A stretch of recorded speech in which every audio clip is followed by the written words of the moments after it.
welcome back again to my YouTube channel. Naghintay kami ng bus ni Marvin papunta sa simbahan.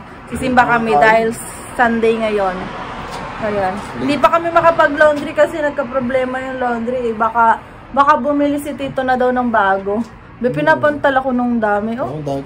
Ayun si Marvin pinapantal din. Sisimba kami. Sabi ni Marvin di daw malamig. Malamig pa. Hindi na, sakto lang. Nalamig ako. Nakadress tayo ngayon guys. Ayan. Tapos yung bag ko. Tapos yung binili sa akin ni Marvin. Regalo ko. Wow! Regalo ni Marvin sa akin yung sapatos guys. Diyan na pala yung bus. Nagsa-sunscreen na si Marvin. Wow! Dito na kami guys. Ito na yung suot ni Marvin. Tamang tito daw. Wala kasi siyang pantalon siya kayong sapatos niya inilibhan niya eh. Dito ata bukas. Tapos na yung misa guys. Uwian na. Yung bus namin padating na. Guys, bless Sunday. So yun. Medyo nakaano naman kami ni Marvin. Umaambon. Kasi padating na yung bus kaya nagmamadali kami. Sabi ni Marvin, kapag hindi daw namin naabutan yung bus kasi 2 minutes na lang. Mag-umakdo daw kami. Tapos sabi niya, sana maabutan namin. Ang lakas ng tawa nito. Biglang nagsabi mag-makdo daw kami pag di naabutan. So sabi niya, maabo. Hindi natin aabo. Hindi natin maabutan yung bus. Wow, magmamakdo kami. Kasi sumaot na si Marvin guys. Unang sahod niya sa... Ano na? Ikaw ang nag-aya to, sabi ko. Biglang sabi niya, ano ba, McDo tayo? Doon tayo sa kabila. Sabi niya, McDo daw tayo. Sabi ko, dilibre mo ako? Kung gusto mo, takaw ka eh. Thank you. Ayan, ano ka na. Gusto ni Marvin yung ganyan. Yung siya ang magta-type ng order. Kain muna guys. 2 weeks ago ba? Nung huling kain natin dito? Nung nagsimba tayo. Oo, nagsimba kami 2 weeks ago. Paminsan-minsan. McDo. Wow. Ayan guys, tatapon na ni Marvin. Tapos lalabas na kami. Binigay ito sa sa simbahan. Lamig. Ang lamig be. Susunduin kami nila Ate Mary Ann. Guys, nag-take out kami sa McDo. Ketchup. Sayang din eh. Hindi namin nagamit. Kaya sa bahay na lang. Kapag may mga ketchup na hindi namin nagagamit pag kumakain kami sa labas, inuuwi ni Marvin. Sabi ni Marvin ka rin, behawakan mo to. Ang lamig be.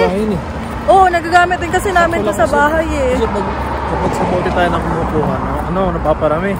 Sa bote, tapos hindi naubos. Sayang. Hindi ganun sa sachet lang. Oo nga, dito na lang sachet. Lakad na lang kami pa uwi kasi yung bus. Matagal pa? Walang bus. Wala naman ako nakikita ang bus. Sila Ate Mary Ann? Nasaan? Yung mister ko na nabubugnot na sa bahay kapag Sabado at Linggo. Walang trabaho. Mula Friday, half day lang siya ng Friday. Kaya gusto maghanap ng pagtatrabahuhan. Dagdag income. Nasanay kasi si Marvin na may work, di ba be? Work ng Sabado at Linggo. Kaya sabi niya, wala akong ginagawa sa bahay. Dito kasi dati kasi nasa-school pa ako. Gagawa pa kasi ng ganyan. Lagi mo ginagawa. Ngayon wala naman. Dati talagang may ginagawa siya kapag wala siyang pasok. If ever wala siyang pasok sa Tim Hortons. Yun, ginagawa nga niya yung mga sa school. Nag-aaral din. May isang araw naman siya as in wala. Wala talaga na. Kasi yung pinag-aaralan niya naman sa trabaho, doon niya naman ginagawa sa mismong trabaho na eh. Doon na inaaral ni Marvin. Pero meron ka bang... May tinitingnan ka pa ba minsan sa internet? May inaaral? Wala pa. Oo, kasi... Mas pinapamiliarize mo na sarili sa pinapafamiliarize pa daw sa kanya. Lamig! Ang lamig be! Kaya na daw ni Marvin guys. Alalay. Inaano na siya ng mag-isang gumawa doon. Pero syempre nakabantay pa rin yung niya. Yung ano bang tawag sa ganon? Yung mo, parang senior, ganyan. Oo nga, mabait daw. Mas bata daw kay Marvin eh. Ilang taon ba? 27? Oo, 27, bata pa. Si Marvin! 3 weeks na lang ba? 3 weeks, 2 weeks. 30. Tumatanda na. 30 na siya. Nagpo-part-time na yan, oh. Mahal na yung per hour ni Marvin. Ako, hindi mo na kaya yan. Magkano per hour mo, be? Paano? Mas malaki ba yung part-time mo kaysa doon sa full-time mo, ha? Visit ka. Kaya laki, nakakatuwa. Let's go na. Long drive. Ay, oh. Ayusin mo, ha. Dapat di madumi yung madumihan. Bago sasakyan. Wala, ang ganda. Ang ganda dito, no? So, nagkakatangkras na. Ang ganda, no? Private yata, ano pa? Hindi, baka ano. Ito taniman kasi actually yata.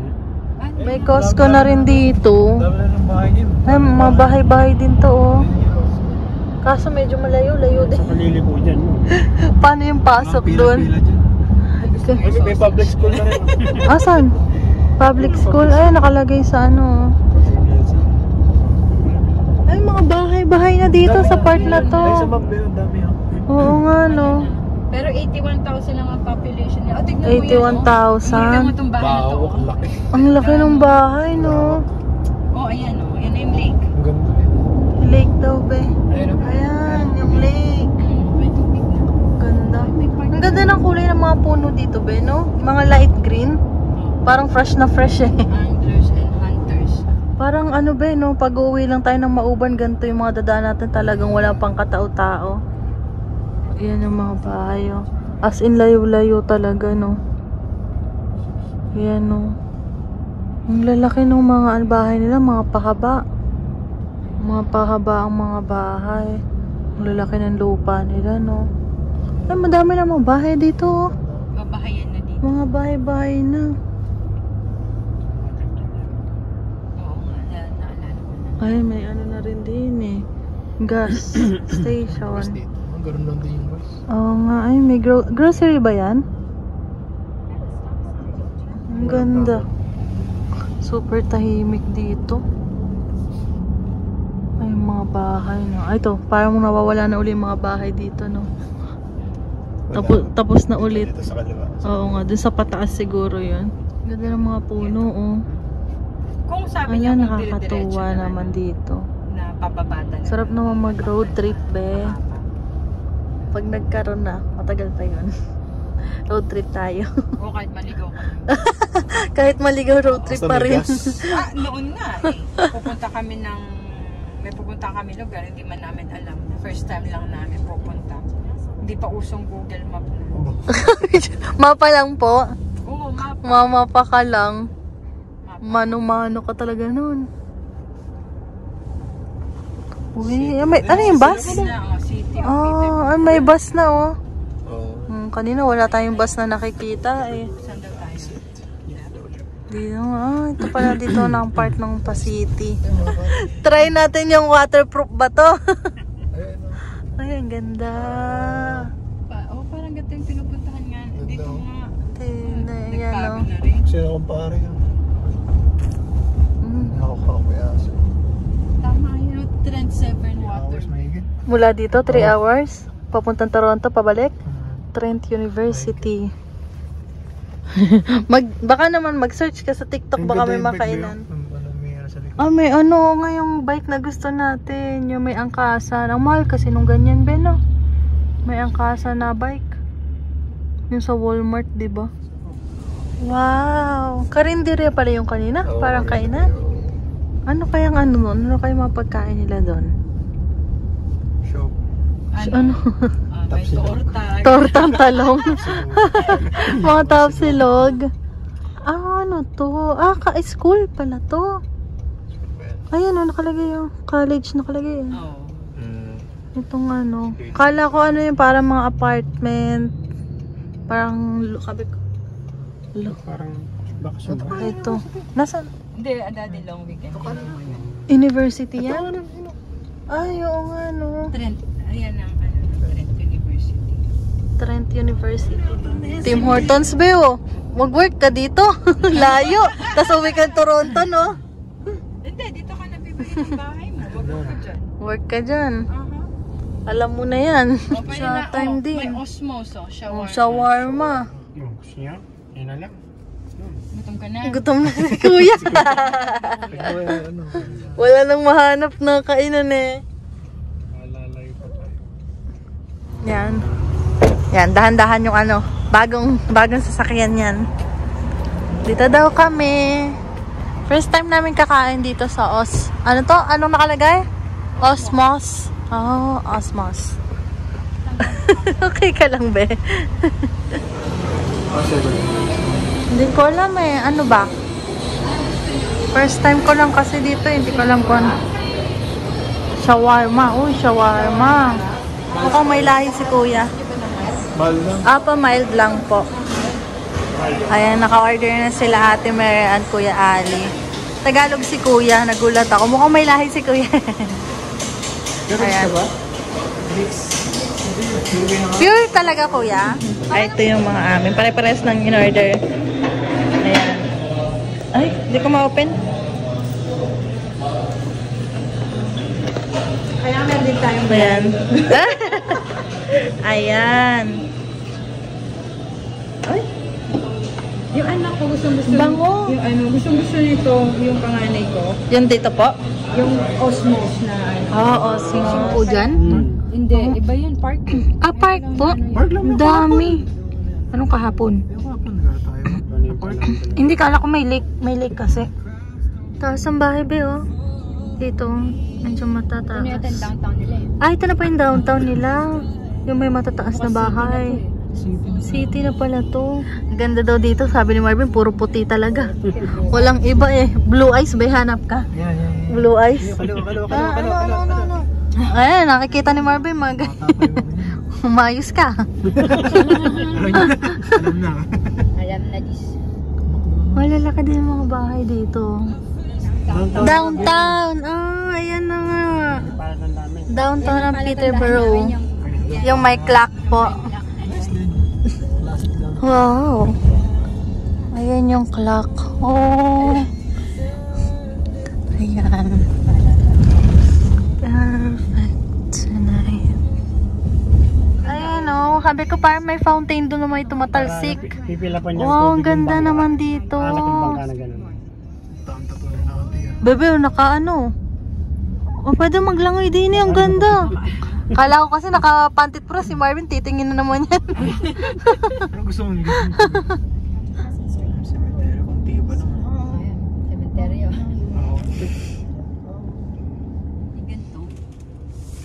Hindi ganito yung Nalaki. gusto niyo magpa-picture.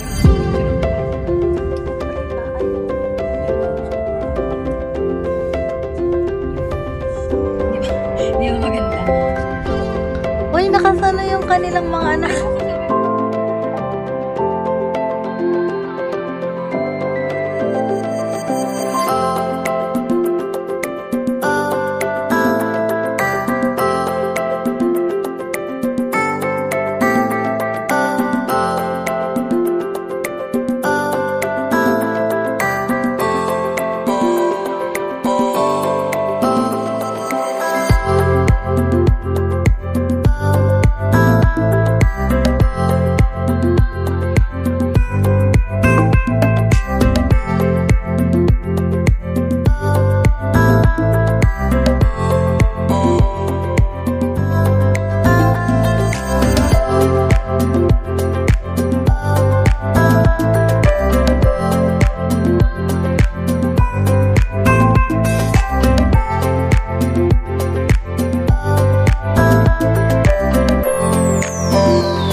Ano lang muna tayo dito.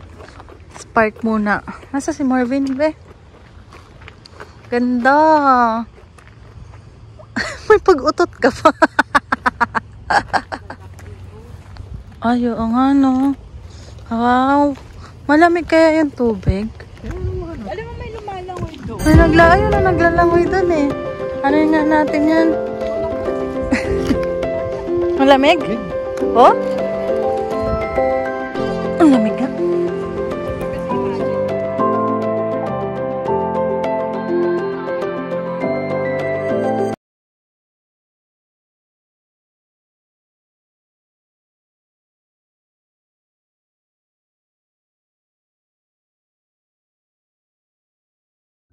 Back to traffic na uli. Nasa Scarborough na. Minute. Kanina ang ganda ng ano, dire-diretso na walang sasakyan. Wala ring building. Wala din building. Alam mo yung meron yung ano. Guys, sobrang nag-enjoy talaga kami kanina ni Marvin. Nakatulog nga din ako kanina. Tapos, nagising ako, di ko na lang kung nasaan na kami. Basta nasa may lake na kami. Nung nagising pa ako, parang nanaginip akong nalaglag ako kasi taas talaga yung pa ako. Parang napatalon ganyan. Sabi ko, ano kaya yung napanaginipan ako? Nawala talaga yung antok ko. Talagang nagising ako. Sabi ko, gumanong pa ako. Tawa nga sila Marvin eh. Tapos, ayun. Ang ganda lang doon. Ang lawak. Tapos, farm kasi. Tapos, sabi nila, ate, Mary Ann, dati daw kasi doon, mura pa yung mga lupa. Ngayon daw, super mahal na daw talaga. Ang lalaki. Ang lalapad ng mga bahay doon. Ang lalaki. Tapos, ang lalaki ng mga, lupa talaga. Yung parang mga backyard, mga gano'n nila. Grabe. Tapos, super tahimik. As in, mga puti talaga yung mga nakikita namin doon. Sabi na Marvin, ganda dito. Walang ibang puro puti talaga makikita mo. Sabi ni Marvin, mapapractice yung English natin dito talagang Pero alam nyo kanina, yung kinainan nga namin, may Pilipino. Parang yung manager pa nga doon, Pilipino din eh. Pero parang hindi siya nagtatagalog. Yun nga yung sa amin, nung order na, take ng order namin, Tagalog siya. Siyempre nag-uusap-usap ka nila at mayroon ng Tagalog, tapos bigla siyang sumagot ng Tagalog, tapos parang ko, tama ba yung narinig ko? Binag-Tagalog siya, sabi ko. Kasi mukha siyang may lahi, guys. Parang half, ganun. Kaya nagulat kami na nagtagalog siya. Inano ko pa nga eh, kuya, nagtatagalog ka nga. Tama yun, ginaman pa ako eh. Tapos ayun, ang saya lang din. Siyempre, nakapunta-punta kami sa ibang lugar ulit.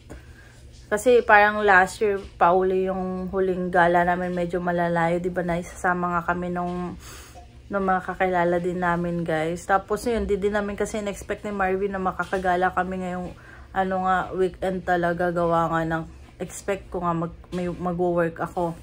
So, ayun. Dami namin ganap mula nung Friday. Tapos Sabado, nagpikti kami sa Saga. Tapos ngayong araw, punta kami ng Peterborough. Ganun ba yung pronunciation nun? Tapos bukas, Victoria Day. Ayun. Dito lang talaga kami sa bahay kasi maglilinis kami talaga. Ayusin talaga namin lahat ng gamit namin para medyo lumuwag. Kasi pag dumating sila Mama Aida, may paglalagyan din nung gamit nilang iba. Diba? Tsaka, kasi pag aalis din kami sila ng mga tao dito lang sila. Naman pwede dun sila sa gumalaga lang sila lamang. Natatakot din kami syempre nakaturis sila mama. Ang dami rin di magaganda nangyayari mga nagtuturis dito. Kaya mas maganda kung lalabas sila. Kasama talaga kami, guys. Para, diba, para mas safe. Pero kukuha din namin sila ng ng SIM, kahit isa lang sa kanila. Kasi lagi din naman sila magkasama, guys. Ayun. Happy lang kami kasi nakagala kami ni Marvin. Kasi kanina nga, diba, sumimba lang kami. Tapos, akala kasi namin doon lang kami kala Ate Mary Ann. Kasi sabi ko, ate, hindi ako makapunta kahapon kasi nasa Mississauga pa kami. Tapos, ayun. Sige, sunduin na lang namin kayo bukas. Sige po ate, sisimba lang po kami. Tapos, sabi ni ate, bago kasi nila sasakyan, Highlander. 2024, 2024 ata siya, 2023. Kasi 9 months daw bago dumating yung sasakyan. September pa daw ata. September ata nila in order. Tapos, nung Sabado lang dumating, guys. So, kailangan nila parang road test ba tawag? Hindi ko basta kailangan nilang i-drive ng malayo daw. Then, sinama kami nila kuya, nalibang-libang kami ni Marvin. Kasi kung nandito lang din kami yan, inood lang kami Netflix, tas, wala rin kami magagawa kasi nga sira yung laundry. Kaya din kami umuwi kagabi kasi maglo-laundry kami. Sabado at Linggo lang kasi kami pwede mag-laundry. So, hindi naman naayos ngayon. Na lang. Tuesday daw kami. Tuesday kami maglo-laundry guys. Bibili si Tito ng bago na. So, ayun guys. Sana nag-enjoy kayo sa vlog namin. Naisama namin kayo sa aming gala. Yun lang. Kaya magpapaalam na ako guys kasi medyo late na rin. 10:30 na. Naantok na rin ako. Tsaka, ang aga ko rin nagising kanina, hindi ko alam, basta ang aga ko lagi nagigising kapag wala akong pasok. Kasi, sanay na yung katawan kong gumigising talaga na maaga, guys. Tapos, hindi na talaga makatulog. So, ayun lang, guys. Sana patuloy pa rin kayo sa pagsuporta sa amin. Thank you. Don't forget to like and subscribe sa YouTube channel ko. Bye-bye!